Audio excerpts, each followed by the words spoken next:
اللہ رب العزت نے قرآن کریم میں پھر ارشاد فرمایا، بسم اللہ الرحمن الرحیم، یا ایھا الانسان، اے انسان، ما غرک بربک الکریم، تجھے تیرے رب کے بارے میں کس چیز نے دھوکے کے اندر مبتلا کیا ہوا ہے کہ تو ہر چیز میں اپنی محنت کو، اپنی کوشش کو، اپنے اعمال کو کار فرما سمجھتا ہے کہ یہ کام اچھا ہوا ہے، میری محنت بہت زیادہ تھی، یہ کام بہتر ہو گیا ہے، لہٰذا میں نے اس کے لیے اچھی تدبیر کی تھی، اور تو ہر چیز میں اللہ رب العزت سے دوڑتا ہے۔ کس وجہ سے دوڑتا ہے؟ کس چیز نے تجھے دھوکے میں مبتلا کیا ہوا ہے؟ آگے فرمایا، الذی خلقک، یہ رب تو وہ رب ہے جس نے تجھے پیدا کیا ہے اور تیری منشا کے بغیر پیدا کیا ہے۔ تو نے نہیں اظہار کیا کہ مجھے دنیا میں بھیج، لیکن اس نے تجھے دنیا میں بھیجا ہے۔ تو نے نہیں اظہار کیا کہ مجھے یہ نعمتیں دے، لیکن اس نے تجھے یہ نعمتیں عطا کی ہیں۔ فسواک فعدلک، پھر تجھے درست درست اعتدال کے ساتھ معتدل بنایا ہے۔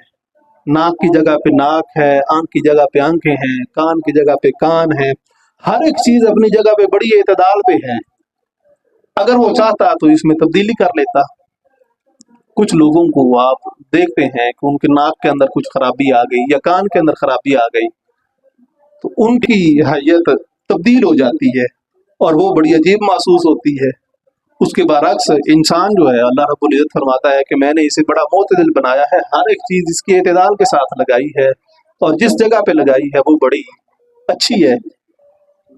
پھر اس کے باوجود تو اس کے بارے میں دھوکے کے اندر مبتلا ہے کہ میں اپنے کام اپنے خود ہی کرتا ہوں، اللہ رب العزت پتہ نہیں ہے بھی یا کہ نہیں ہے۔ اگر وہ ہوتا تو اس نے ساری مصیبتیں میرے لیے ہی رکھنی تھی، یہ سارے معاملات میرے لیے ہی رکھے تھے۔ اللہ رب العزت ارشاد فرماتا ہے، بسم اللہ الرحمن الرحیم، الذی خلقک فسواک فعدلک، وہ کریم رب ہے جس نے تجھے پیدا کیا پھر تیرے اعضاء کو درست کیا، معتدل بنایا۔ فی ای صورت ما شاء رکبک، جس طرح اس نے تجھے چاہا تجھے اس نے شکل دی، ترتیب کے ساتھ بنایا، اور ایسی شکل دی جو سب سے منفرد ہے اور سب سے جدا ہے۔ ایک کے ساتھ دوسرے بندے کی شکل ملتی نہیں، جو بالکل کہا جائے کہ یہ ایک دوسرے کے مشابہ ہیں، فرق ان کے اندر بھی موجود ہوتا ہے۔ حتیٰ کہ یہ فنگر پرنٹ انسان کے جو ہیں، یہ ایک بندے کے دوسرے کے ساتھ میچ ہی نہیں کرتے، ہاتھوں کی باریک باریک لکیریں ہیں، ایک کے ساتھ دوسرے کی میچ نہیں کرتی۔ یہ اللہ رب العزت کی قدرت ہے جس نے یہ تخلیق فرمایا۔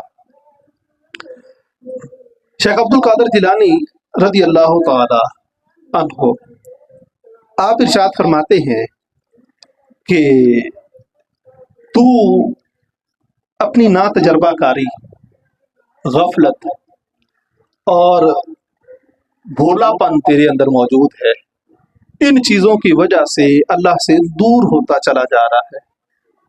تجھے تجربہ نہیں ہے کام کا، جیسے کہ کوئی بندہ نیا نیا کام تجربہ کرے تو اس کے اندر وہ کچھ ایسے کام، ایسی تدبیریں غلط کر بیٹھتا ہے کہ اس سے کاروبار میں نقصان ہو جاتا ہے۔ آپ فرماتے ہیں کہ تو زندگی کا آغاز کر رہا ہے، تجھے پتہ نہیں ہے کہ ہر چیز اسی کی طرف سے آئی ہے، اسی کی طرف لوٹنے والی ہے، لیکن تو اس میں سارے کا سارا اپنا کام سمجھ بیٹھا ہے۔ آپ فرماتے ہیں کہ یہ تیری نا تجربہ کاری ہے، تیرا بھولا پن ہے جس نے تجھے اللہ رب العزت سے دور کر دیا ہے۔ اس کا نتیجہ یہ نکلے گا کہ تیرے اوپر بلائیں مسلط ہو جائیں گی، آزمائشیں آئیں گی، تکالیف بڑھ جائیں گی۔ جیسے جیسے تو اللہ سے دور ہوتا چلا جائے گا، ویسے ویسے آزمائشیں اور تکالیف تیری